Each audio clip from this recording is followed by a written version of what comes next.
That phrase, under promise and over deliver, it's become a bit of a marketing cliche. Like, how many businesses actually do it? Does yours? In my experience, not many do, which makes it a pretty solid marketing strategy. So listen in, because you're about to discover how to create magic moments in your business. Welcome to the Small Business Big Marketing Show, where successful small business owners share their secrets to take your marketing to the next level. Now here's your host, Tim Reid. Welcome back, listeners, to another episode of Australia's #1 marketing show. I am your host, Timbo Reid. But you, so much more importantly, are a motivated small business owner ready to crank out some great marketing. And without further ado, we are going to get stuck right in, because we have got lots of marketing ground, lots of marketing gold, actually, to share with you to help you build your business. And remember, this show is made possible by the very good folks at Net Registry and 99 Designs. More on them later. But listen to this. This is what we are going to cover in the next hour or so. How to create magic moments in your business with my guest, Ray Scicluna, who started the Video Easy franchise all those years ago. No longer in it, hey? Not a business you'd want to be in now, but boy, did he do it well. I've got a listener question asking me how to target specific groups of people, so I'll answer that one. I've got some wonderful listener feedback for around episode 208, which was the episode about how to use humour to help grow your business. Got a really interesting forum update, a couple of very, very interesting developments inside the Small Business Big Marketing Forum. And of course, we will finish with the inspirational quote of the week. Small Business Big Marketing with Tim Reid.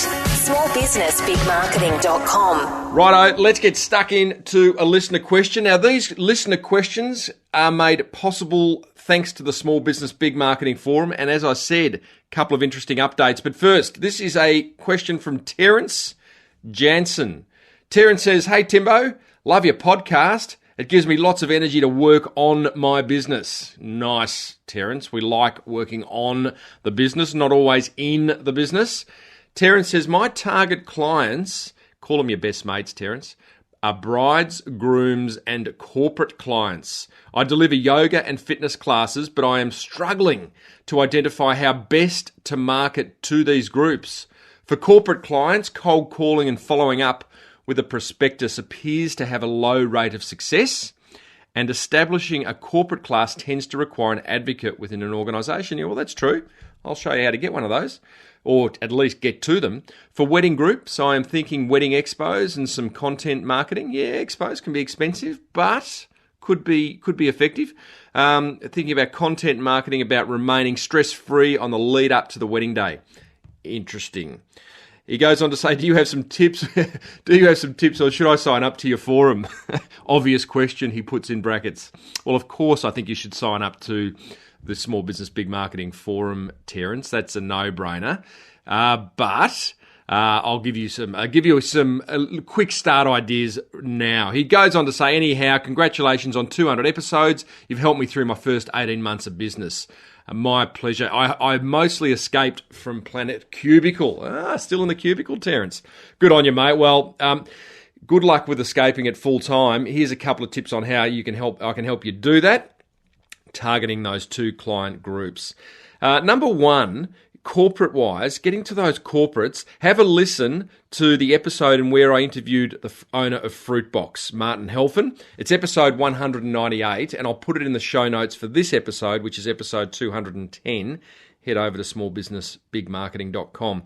He delivers fruit boxes into corporate Australia, and he very clearly explains how he gets to the advocate. The advocate for him is the HR person, the human resources person in that business, and he's got some really clever ideas and tips and tricks to do that. He positioned his service, the fruit box, as a reward to staff, a way, and it really improved staff retention. And I think you can do the same. It's about how you view your offer, Terence, and yours again. For corporates, yoga classes, that's a reward. And HR are always looking for nice, simple, cost-effective ways to reward staff to increase staff retention. So the big one there is to listen to episode 198 of this show. For weddings, for brides and grooms, Terence, I love the idea of joint ventures. Go and find people who have already got the attention of your audience. I'm thinking venues, like reception venues. I'm thinking florists. I'm thinking MCs and DJs, tailors, dressmakers. And do joint ventures with them. Invite them to a yoga class to experience your services. Have a nice little brochure ready for them. And to that point of content marketing that you mentioned, have some content ready for them as well that you can say, hey, here's some videos, some tips that I can already give you that you can pass on to your bride-to-be, to the grooms that you're working with, and get a sense of what you do. So they can develop trust, because as joint venture partners, they're going to want to trust you. And yes, you may have to offer them some commission, or you could do a quid pro quo where they send business your way and you send business their way. So Terence, mate, thank you for the question. I hope there's some ideas there for you. Listeners, get inside the forum, because these are the types of discussions that we have inside the forum. I said there were a couple of developments over at the forum. Two really good ones. In fact, there is a webinar that I recorded this week up there in which I help one of the forum members break through a blockage as to what they're going to do next with their business. So we had a live webinar. Lots of forum members came on, and we helped this particular forum member, Nick, work through a particular business blockage that he's got. And that is the power of the forum. It's almost like a mastermind, isn't it? Where we just get there and help each other move our businesses along. That was great. There's also a new section called Weekly Wins, where we're sharing our wins. And it's just great. They could be big or small wins. And it's just a wonderful way to put it out there and share your successes. And that has a subconscious kind of effect where you just it makes you feel good. It's great to see the successes of others, and it pushes us all forward. So get over to smallbusinessbigmarketing.com, hit the forum button, join. It's $1 for the first 7 days. So really, what's stopping you? Okay, so this show is made possible by two very special companies. Two companies that can help you grow your marketing. I know this show helps you grow your marketing, grow your business, but these guys then, when it's time for the rubber to hit the design road or the online marketing road, these are the guys to help you. Number one, 99 Designs, okay? You can get a design that you love at a price you can afford, starting at $299. They've got a community of over 800,000 designers. You can get anything designed there. Logos, business cards, brochures, book covers, car wraps, signage. It just goes on and on and on. And it's a design competition. Here's how it works. Simple steps. Post a brief for what you want designed. Watch as dozens of designers submit their finished concept. Yeah. Finished concept, not proposal, finished concept. You then give feedback to shape their ideas to your needs, and then you award the prize money to the designer who you like the best, and they release the high-res files to you. And all that happens within 7 days. It's amazing. Prices start from $299. That includes the prize money and the posting of your brief. And as a listener to this show, you get a free Power Pack upgrade worth $99, which will give you on average 185% more designs. You got to love that. Head over to 99 Designs, that's the number 99, designs.com/SBBM. That stands for Small Business Big Marketing. Get going with your new designs today. It's unreal. Small Business Big Marketing with Tim Reid. And while I'm on a roll of pointing you in the direction of people who can help grow your business, if you've got some online marketing questions, blockages, needs, head over to netregistry.com.au. You can get your domain name registered, search engine optimization packages. You can get website hosting, website design and development. They'll set up Facebook ad campaigns for you. Anything online that's kind of getting in your way from moving forward, to helping you get found on Google, to helping you improve your online footprint, Net Registry are there to help you. Just do it. Like, assuming you've got the dough, but they're not expensive. And it's just one of those boxes that you need to tick. Remember, guys, you are who Google says you are. So you want to have your online footprint sorted. Head over to netregistry.com.au and tell them Timbo sent you. So I got some beautiful feedback from David Meyer. Now, full disclosure, David's also my writer, my copywriter. He writes up the show notes for this show. So David's a wonderful fellow, and he was quite touched by episode 208, in which I interviewed Troy and Zara from Humour Australia about how to use humour to grow your business. And I just want to share this feedback, because within this feedback there is also an idea for you to further that concept of using humour in your business.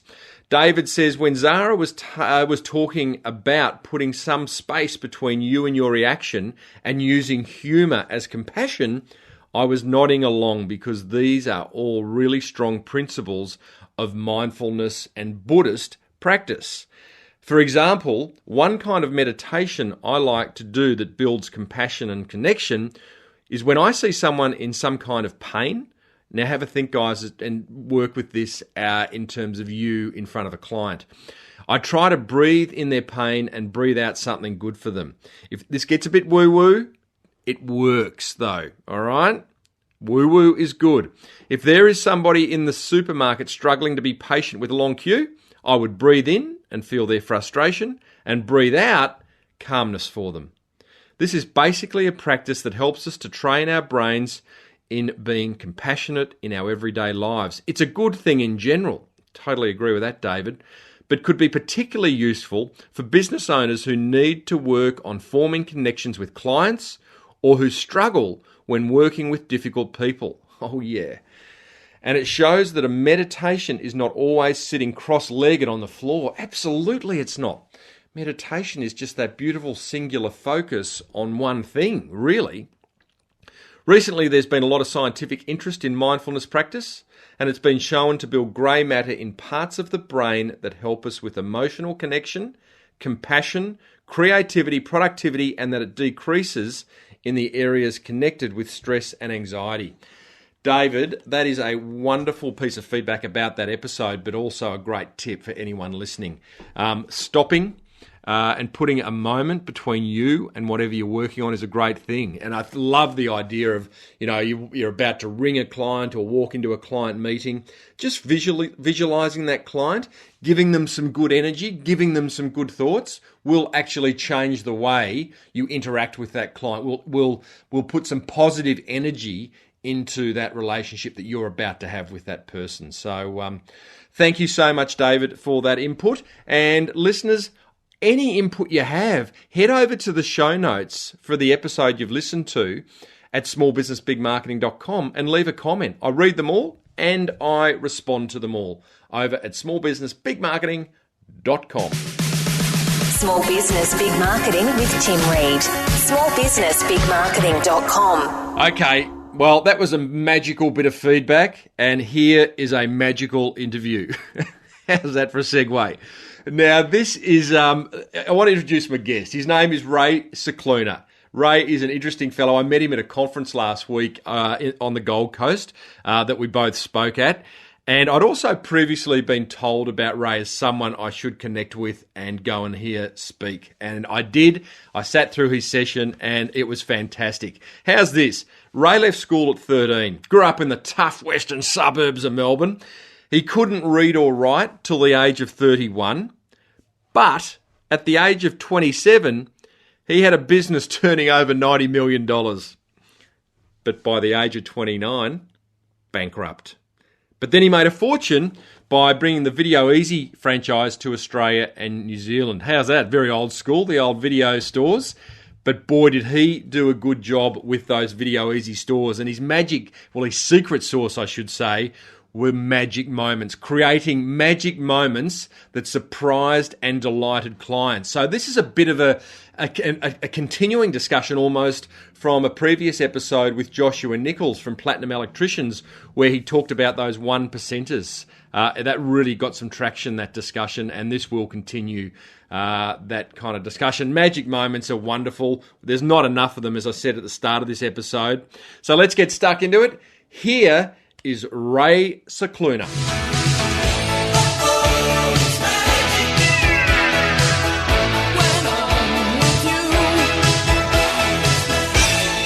Ray Scicluna, welcome to the Small Business Big Marketing Show. Thank you very much, Tim, for having me. Now, Raymond, you were unable to read or write until you were 31. Why start then? Oh, mate, I just wasn't cut out for school. I found it very difficult, and I was on a roll at 23. You were? Yeah, probably made too much money too quickly. I was too young and too cocky, so I never looked at studying because it was difficult. I could add, though. Oh, you could add numbers up. Let's talk about that. At 23, you started your third business that was turning over a lazy $90 million, that's $90, in just 3 years. By 29, you were bankrupt. Firstly, how did you create such a business? Well, it was actually my third business. Yeah. My first business was when I was 13 as a sign writer, and then my second business was a panel beater. I opened a panel beating shop at 17.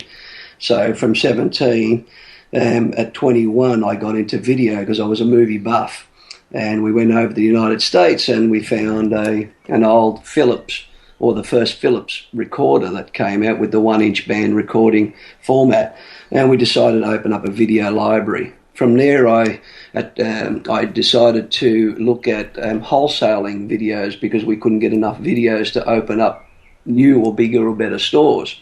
So I worked through a system, and I came up with what was called a copy depth plan to satisfy consumers' demand on videos. So I started leasing videos to retailers, and that grew very, very quickly, and my accountant became a partner.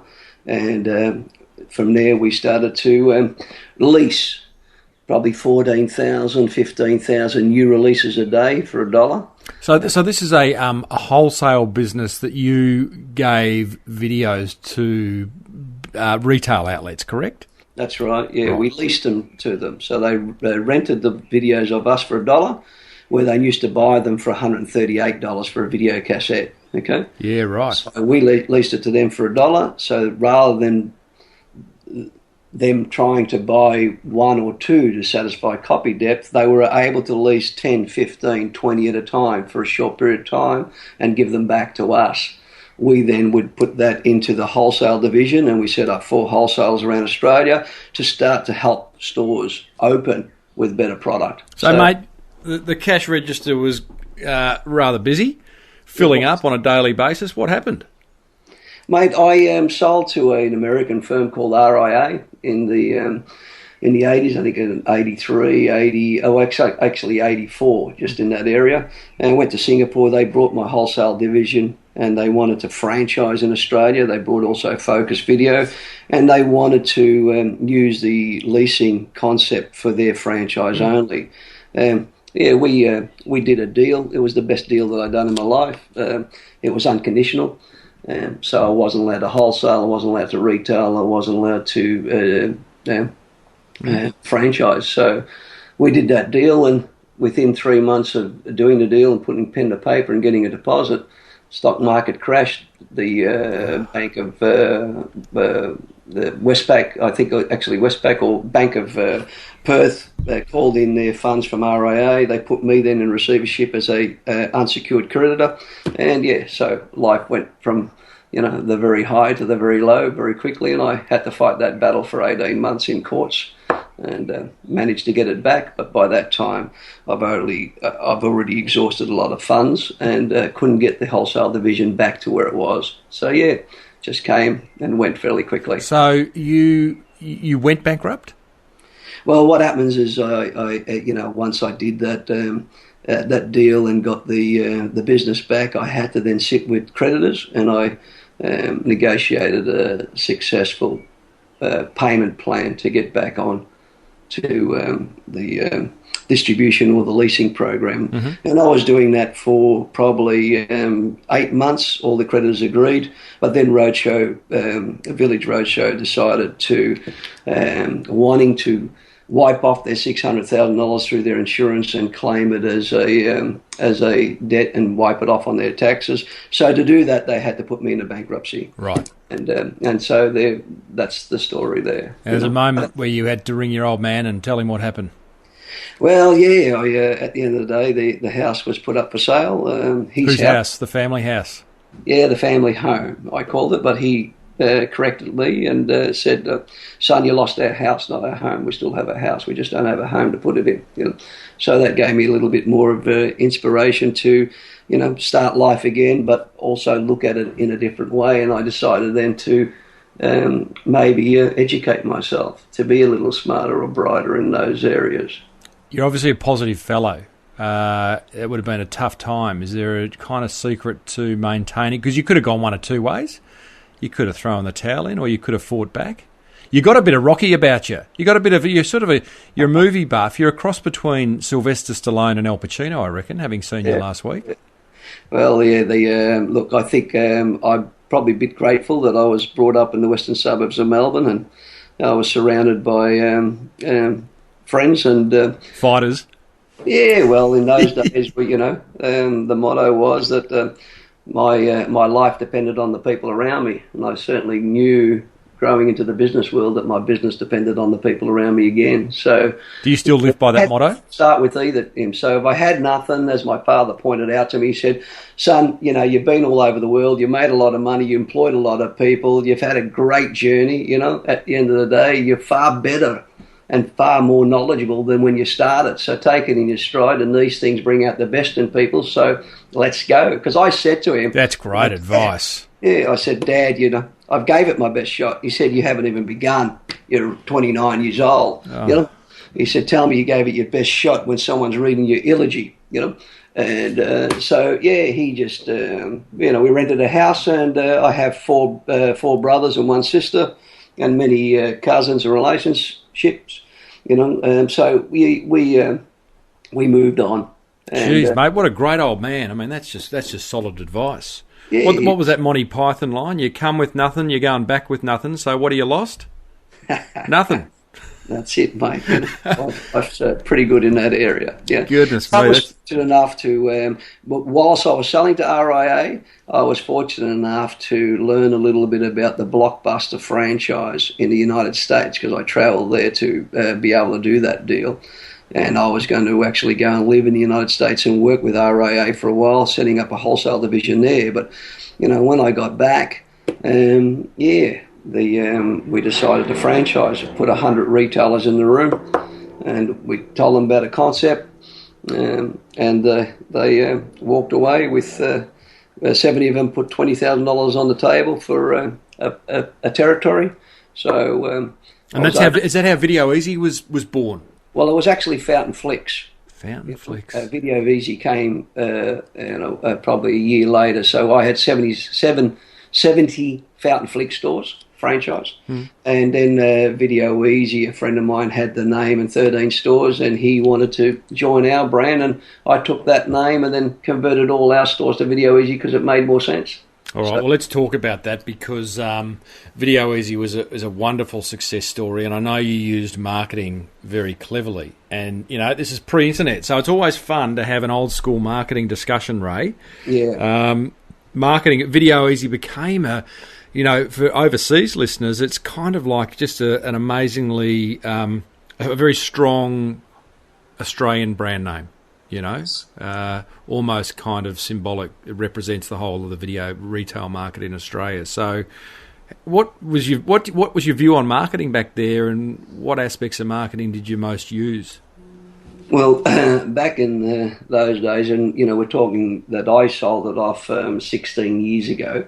And after my father passed away, I went sailing, and I thought, life's too short, so I enjoyed that. But prior to that, for the 10 years that we were building that brand, we believe our success was around our people, our young team members and our franchisees, and we wanted to make sure they understood that they were the most important link to the business. And they're at the coal face, so they had to be able to, what we call, create these magic moments. And the magic moments is nothing more than understanding what the customer really wanted and going out of your way to not only satisfy their needs, but to exceed. So most of the people come in and they want to be satisfied, or they expect to be satisfied, and they're entitled to be satisfied. That's what they're there for. Mm-hmm. But to exceed expectation was to do that little extra, do that. So we understood at that very young time in business that whilst we thought we had a marketing division, we actually had an advertising division that was doing all the ads in place. Push.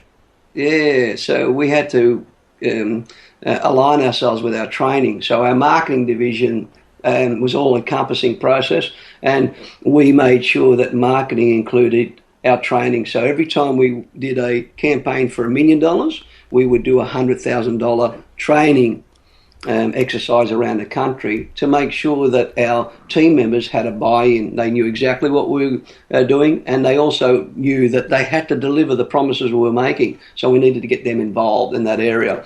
So that's where we focused, but we had to also focus on one message. And we looked at the number of messages and deals that were out in the marketplace, and we decided to promote the famous get it first time, get it free. That was the Video Easy guarantee. Okay, mm-hmm. So we went down that path and educated our team members and trained our team members and put a lot of time in our training, and we then started to make those promises, knowing that we could deliver them back at the coalface. So we started to create these little magic moments, little things like when a customer came in and wanted an old movie that we didn't have. Team members were instructed to ask the member if they wouldn't mind a moment. They'd ring Blockbuster up the road and see if they have that movie for them, and if they did, we'll get them to reserve it for them. So we would ring our opposition to see if a movie's in for a customer that wanted to watch a particular movie, and if it wasn't there, they were instructed to write that movie down, and we would go out of our way to get that movie in without telling the customer. Then deliver that movie to the customer, giving them a call and say, hey, notice that you wanted to watch this old classic or this old movie, we now got it in, and we put it aside for you. So they are the little things that we were focused on. Okay. Get it first time, get it free. We've haven't had the guarantee discussion on this show before, although I've had it inside the Small Business Big Marketing Forum where people are questioning whether they should offer a guarantee. Was it something you needed? Did it cost you a lot of dough, that guarantee, or did it build you a lot of business? It built us a lot of business. When we first started it, we had an idea, and, with all good marketing initiatives, you need to probably weigh up, whether it's a loss leader or a traffic driver. And we decided it was going to be a loss leader. So we would pick one of the best movies of the month, and we would buy a lot of those. And we were doing a deal with the distributor who had that, so we can get it cheap, because we committed to buying 50 copies of the store of that movie. So we would then guarantee that particular movie for that month, and though the perception, because perception becomes reality in marketing, look at Coca-Cola, the real feeling. They never sold a fizzy drink in their life. So what happens for us was that it worked so well, and we weren't giving away a lot of free movies because we had the copy depth, that we expanded it to 2, 3, and up to 7 titles a month, and we were chosen as the first point, or the first choice when you wanted a movie. Go down to Video Easy. If you don't get it the first time, they guarantee you'll get it free. So you walk in and you look on the shelves, and look, some people maybe abuse the system by looking on the shelf to see if there was any of the movies, if they were all out, and they were all out, they would come to the counter and say, I want that one. They knew it was out, so that didn't worry us, because the numbers, the law of averages set into play. So we had to, train our people and train our franchisees to understand that. So, yes, to answer your question, a guarantee makes a big difference in business. It's the same as when we speak, or I speak now, and people say, hi, so I'll give you a guarantee. If you don't like what I speak about, or your audience is not happy, I won't charge you. Now, that's a big call. It is. Have I ever had to not charge anybody to date? Not once. So guarantees make... Do you ask afterwards? Yes, I do. So, at the end of the day, I say, well, how did I go? Was everybody happy? And you know very well, being there, that the audience is happy because of the amount of comments you get after the event, and how many people are coming up to you and shaking your hand, or asking for your card, or signing your book, and so forth, and then they give you the survey. So, look, most people in business have integrity. So when you look somebody in the eye and say, so how did they go? And you could see that person in the audience having a good giggle. You put a lump in their throat, a tear in their eye, and you know that, the story you're telling is genuine. So they walk up to you and say, look, mate, fantastic. You're worth what you charge, and thank you very much. So, no, a lot of people have that integrity. Ray, did you have a process at Video Easy to come up with magic moments? We did. We had a training program. Okay, it was a full training program. We would go out in what we call clusters, and we would train our young people, and we would have the same training session on over 2 nights, so every single team member would attend, and we would do the magic moment presentation. So we would start off by explaining that everything we do at the store is marketing. The way we look, the way we talk, the way we dress. We talked about our uniform. It's not just about wearing it, it's about wearing it well, and we talked about the atmosphere in the store, the music, the carpet, the shelvings, everything we did was connected to our marketing message. So when people walked in, they didn't need to see so much that the store was in order. They needed to feel it was in order. They needed to see the hump with the bounce in the young people's steps, and so we educated them, but more so not motivated them. We inspired them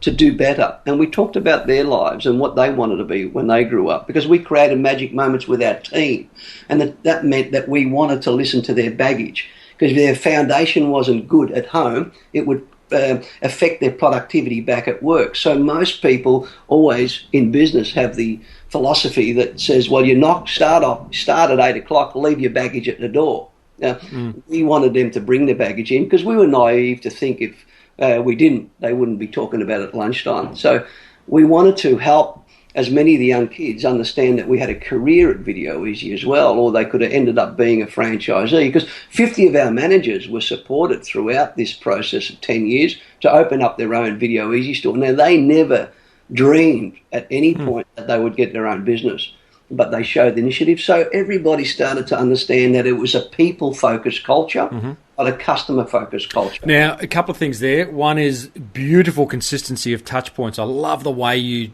every single one of those components of walking into a Video Easy store added up to a whole. So individually, a staff member looking good in their uniform, that's good. But if all the shelves are, looking good, if the carpet's clean, if there are movies playing on the TV screen, the signage is right, that adds up. All of a sudden, 1 and 1 equals 11.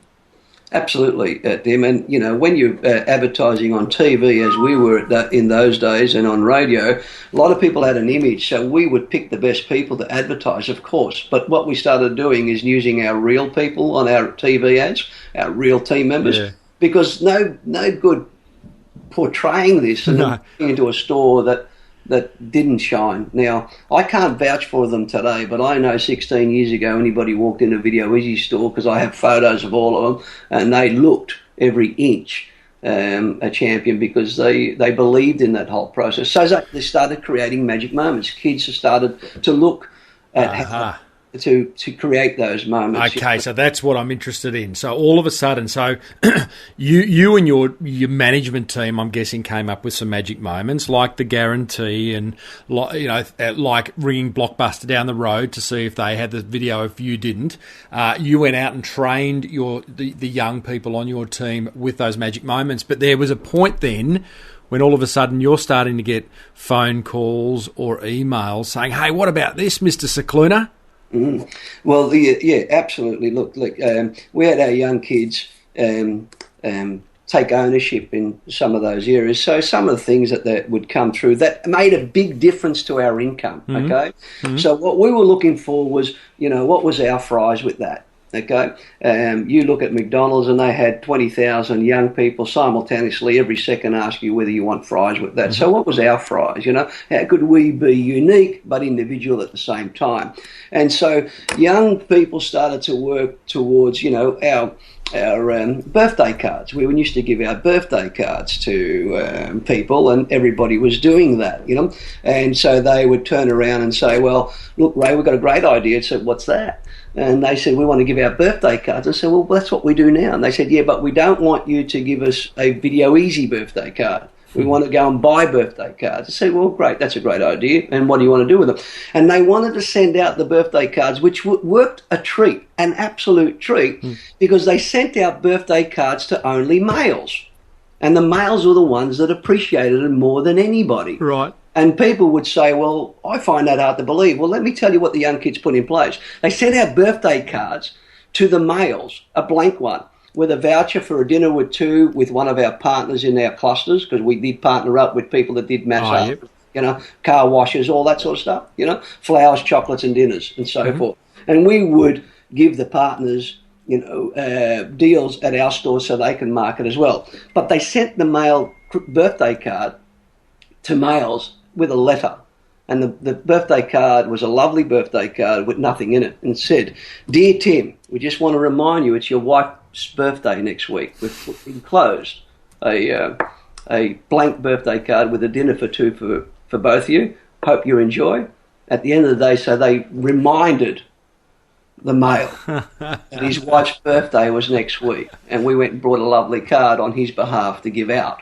And we had males coming in saying to us, "Oh, great, mate, can you put our anniversary date in there?" Were you really you weren't giving away dinner for twos, were you? I mean, we were, because we didn't have to give out a lot of those, and we were able to do contracts. Why not? Half your customers are males, and a dinner for two, we're talking a few bucks on a purchase of a lease of a video, which is only a few coins. Let's go through that. The lifetime value of our customer wasn't $2. Gotcha. They were renting 3 or 4 times a week. Lifetime value. A year, and they were our customer for 5 years. So our lifetime value of a customer was like $12,000. So understanding that, when we go and look at people, especially our top, what we call Easy Express members, which are the high level of expenditure, we would do a deal with restaurants where we would give them heaps of free movie vouchers for their free dinner vouchers. So they might give us 5 dinner vouchers, and we would give them $500 worth of free video vouchers for their customers. So we contract a lot of our products with these 10 partners that we decided to get in each territory. So partnering up really worked for us, because they were able to promote our business to their clients, and we were able to promote their business to our clients, And it was easy for us because we had a lot of clientele coming in regularly, which is every week, 2,500, 3,000 people coming through the door. So people wanted to get to that database. So it was easy to be able to come up with some of these deals. So, that was one of the young kids for Magic Moments. We had a problem always collecting overdues, and it was more like a fine. You come in and you look someone in the eye and say, well, you got, $100 worth of overdues, Tim, So one of the young kids renamed that for us and called it extended rental fees. And that's what we went on the warpath in our next training sessions, creating this, where we could look you in the eye with a smile and say, Tim, you must have really enjoyed that movie, mate. You got $750 extended rental fees, So mate, you could have bought this for a lot cheaper. So again, we had a little bit of fun with that magic moment, but we also realise that people left it in the car, forgot about it, and if they're really high. So we, put in a plan that the extended rental fees, if we got only 10% of those, we would make a lot of money. So we went into overdrive with our extended rental fee program. Love it. That came from juniors. And that lifted our income dramatically.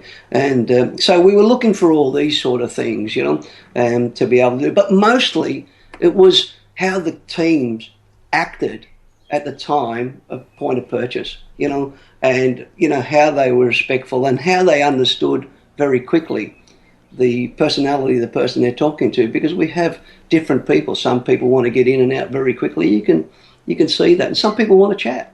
Again, respect was a big thing, how to deal with the baby boomers, and the older generation in those times. So again, that made a big difference, especially for the older generation, how the younger generation actually treated them to create that magic moment. That's nothing more than, if there's a lineup, eye contact, recognition, a smile, a finger up saying, be with you in a minute, sorry, we're a little with sincerity. So magic moments are also between team member and team member, praising each other for the good work they did and looking for the best in one another rather than the worst. Real easy to find the negative. Ray, it saddens me to say this, but as you're talking and explaining the environment, it doesn't sadden me to think that what a wonderful place it would have been to be a young person with your first job at Video Easy. Fantastic grounding. But what it does sadden me is that we don't get this enough. These days, I'm just trying to reflect on times, and, I've stayed at a lot of 5-star hotels like you do when we speak. I buy a lot of things. I like to go shopping. I'm just trying to think of moments where a magic moment that I've had in the last 6 months, and I'm struggling. I'll tell you one. Last week, we were both on the Gold Coast, and I dropped some dry cleaning off at the dry cleaners around from the hotel where we were staying, realised that I wasn't able to pick it up before I needed it, so I went down to the concierge and said, would you mind picking it up? He said yes. It's not really actually a magic moment. I would have been disappointed if he had said no. Why don't we see this? Mate, I think what happens is we lose sight in this world that we live in, that we talk half as much as we used to. So I talk to my children half as much as my father talked to me, and he talked to his children half as much as his father talked to him, and so on. So we lost the art of conversation and connecting, building relationships. It's a fast world we live in, and sometimes we blame the younger generation, but we forget who brought them up and who is bringing them up. So I read an article that read that the younger generation do not know the meaning of respect or work ethics today. And that article was written in 1839. We all have the same... What are you doing reading newspapers from 1839 out of interest? Sorry? What are you doing reading newspapers from 1839? Well, when we had that the discussion, I was doing some research on some technology, and I wanted to show the technology and I come across that, and I thought, wow, what a great thing to have read out now. So you reckon? So your theory that because we're not speaking enough, not enough face-to-face contact, there's less opportunities for magic moments? Absolutely. And there's not enough one-on-ones between coach and team member. In other words, staff and employer. One-on-ones and staff. I have staff meetings. I used to have them every Monday morning, and talk about. And we used to sit in the middle of the shop together. We all grab a chair each and sit in the middle of the store while customers are coming in, and have our meeting in the middle whilst customers are walking around looking for things, because we were creating a magic moment there, because it's a process of osmosis. We were sitting there and absorbing everything around us in the right atmosphere, having a giggle and laugh, and looking at ways to be able to go that extra mile. Now, when you talk about concierge, you can walk into a hotel and you'll read a mission statement or a statement on the back door. Oh, yeah, whatever. And then you ask the person or the person behind the counter, mission statement, that's great. And the person looks at you and says, oh, yeah, that's what we really we stand for, and that's the boss puts up there. Now, I don't feel real good about that, because he hasn't put his hand on his heart. He doesn't believe in the statement. But if I walked in and someone said, well, sir, let me tell you what we stand for, exactly that. This is going to be the best day of your life. Not only are we going to take your baggage upstairs on the trolley, we're going to put you on the trolley as well and give you a ride up. So what I want to do is put a smile on your dollar, just a small one. Yeah. You'll deal with men and women are different, and we need to respect that. So, look at Apple. A perfect example. They had a point of difference. The point of difference was their product. And everybody believes you can get a product that no one else can get, and they can only buy it from you, then what happens? That company actually becomes a little arrogant in their sales.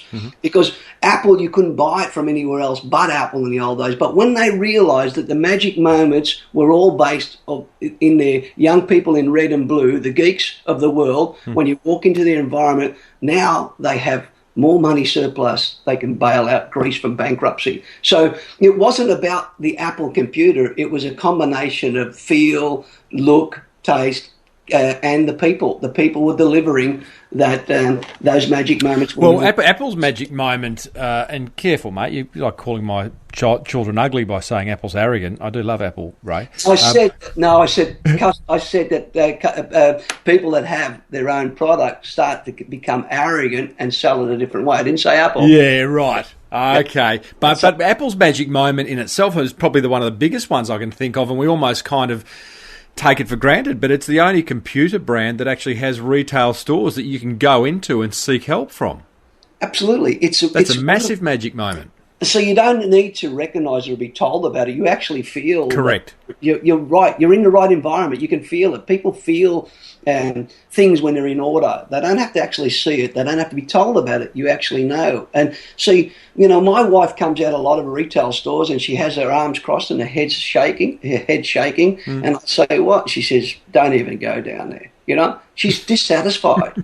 And the most unfulfilled emotion today is satisfaction. But I went into the store to get satisfied. That's what I expect. And if I'm not even satisfied, I haven't even got the base one. Now, if I go in the store and expect to get satisfied, but the young people behind the counter actually exceed my expectations by a little, then I think to myself, oh, geez, I feel a bit different. And I tell that story time and time again to people. So, yeah, Apple is a big tick for me. Love Apple too, Tim. I'm going to set our listeners a challenge, Ray, and I know you'll support this, but it is about... they're all business owners. Go and set up or come up with at least one magic moment in the next week. And the question that you need to ask is quite simply, how can I exceed my customers' expectations? And go and do it. And if you do it, send it in to tim@smallbusinessbigmarketing.com on the email. And I'll share it in an upcoming show, and I'll let Ray know too. Ray, your wife has a lovely story about a local petrol station that offers some magic moments. Absolutely. Yeah, you want me to tell you that story? I do, mate. It's hard though without the body language, isn't it? It is. Yeah. Okay. Well, that's all right. But I'll tell you here because I think that's probably one of the most memorable moments that she talks about frequently. But most ladies hate the thought of pumping petrol in their cars or lifting up the hood and looking for that little bottle that holds the soapy water to clean the bugs off their windscreen, or even trying to check their air in their tyre. Now, that's on a good day, but on a bad day when it's pissing down rain, which happens often on the Gold Coast, it becomes even more of a challenge. So my wife had gone to a local garage for a number of years, and there's a young lad who works at that garage. He was probably 21 at the time, and she would wind down her window just a touch, and she would yell out his name. He would come to the windscreen, to the window, and he'd say, "Yes, Mrs. Scicluna," And Darren was his name, so he'd come to the window, and she would turn around and say to him, "Do your stuff." So he puts petrol in her car, puts soapy water in her bottle under the hood, and he cleans her windscreen, pumps up her tyres, and then takes her credit card and gets her 2 bottles of milk and a loaf of bread, because that was her request, and he comes back and it's all done and dusted and she's still in the comfort of her car. Now, how many people or ladies do you think my wife has told about that service station? The ladies are lined up waiting 15 minutes to be served by young Daniel, and now that he's taken his top off and they've got him with no shirt on, his line is a lot larger, but he serves ladies to a point that loyalty sets in. So they treat the ladies like ladies, they treat blokes like blokes. I'm driving home from Brisbane with my wife, who is really loyal to that service station, and so is her friends. They just keep talking about it. And I'm driving home and I've got 15 Ks left in my tank. My light's flashing, and I'm in Brisbane. Daniel's on the Gold Coast, 80 Ks away. And I said to my wife, I've got to get some petrol. It was her car I was driving, by the way. And she said, well, you need to go to Daniel's. I said, darling, I've got 15 Ks in the tank, and Daniel's 80 Ks away. She looked me straight in the eye and says, you need to try, And I thought to myself, well, this is loyalty at its best. And I said, but, what about the price of petrol? I brought up. And I said, what about the price of petrol? Surely we need to compare. The service is one thing, but price is also a big factor. She said, it's the same as everywhere else. I said, it can't be. She said, it is. I told Daniel to put $70 in the tank, and that's what Daniel puts in the tank, So, again, it's about their loyalty. They don't care about logics. They care about the loyalty. So I turn up to the service station the first time. I can see who Daniel is, handsome young lad, serving everybody. And I wind down my windows and I whistle out to him, hey, Daniel. And he comes bolsing over and I said, mate, fill her up. And he looks at me and he turns around and says, what are you, a wuss? I said, oh. And he said, mate, look, read the sign. And the sign says, we look after the women in your life, the rest is up to you. And he turned around to me and said, if you want me to put fuel in your tank, mate, you go home and put a bloody skirt on. But he created a magic moment with me as well. He treated me like a bloke. He treated my wife like a lady. Yeah. So at the end of the day, loyalty sets in and loyalty drives sales. And that loyalty set in because he created magic moments for the right people at the time. So, mate, it's sad he's no longer there. He probably should have ended up owning that garage. He certainly should have, mate. That's a great story, an excellent one to finish on, and thank you so much, for sharing quite a personal part of your business journey up front, Ray, and then getting stuck into what I think is a really important topic for businesses going forward, and that is creating magic moments, which, by the way, don't have to cost anything. Another interesting marketing strategy that just requires a bit of thought. So, listeners, I hope you do go and come up with your own magic moment or two. Hey, Ray, thanks for being part of the small business, big marketing community. Thank you, Tim. Pleasure.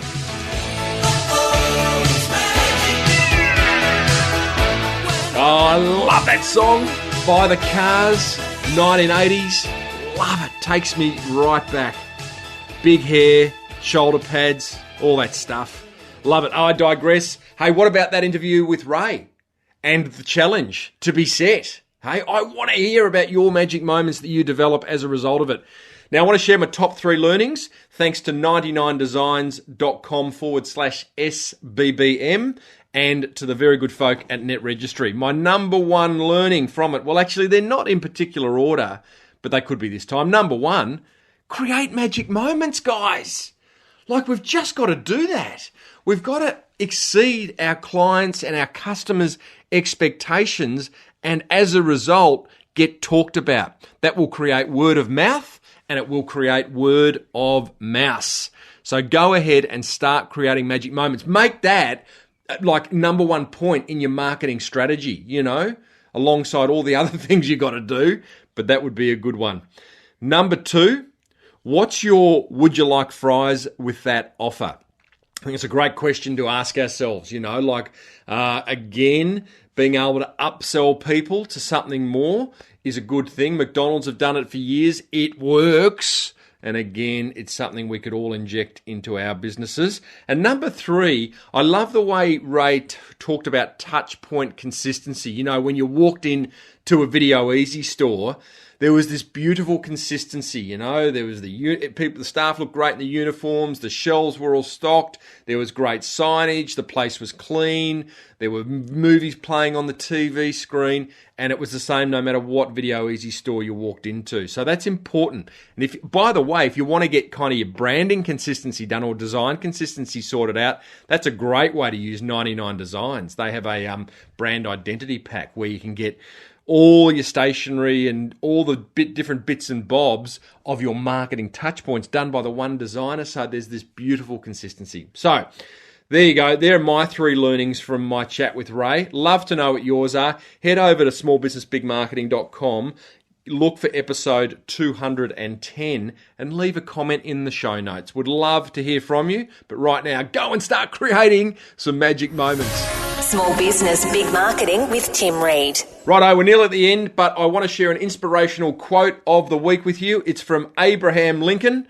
He says, If I had 9 hours to chop down a tree, I'd spend the first 6 sharpening my axe. That basically says spend 2/3 of your time planning and 1/3 executing. And I like that. You are doing your planning now by listening to this show, but please, please, please go and execute, go and implement, go and take action. You know, last week's episode where Griffo and I talked all about taking action, there is magic in the action. So please listen to what Abraham says. Sharpen that axe for more time than you take action, but be sure to take action. Righto team, next week I've got the founder of Tracker, a very cool little tracking device that's come on the market, and I'm seeing it all over my Facebook feed. I don't know whether you are, but I certainly am. Christian, the owner, crowdfunded $1.25 million on Indiegogo, and we're going to find out about how he did that and how he got Tracker to market. Remember to join the Small Business Big Marketing Forum. I'm in there every day answering your questions, and so are a whole lot of other motivated business owners. Great way to keep yourself accountable and move forward in your business. A big thank you to Net Registry and to 99designs.com/SBBM for making this show possible. Until next week, may your marketing be the best marketing. It's been Timbo Reid here, signing off from the Small Business Big Marketing HQ. You've been listening to the Small Business Big Marketing Show with Tim Reid. Want more marketing goodness? Then visit smallbusinessbigmarketing.com.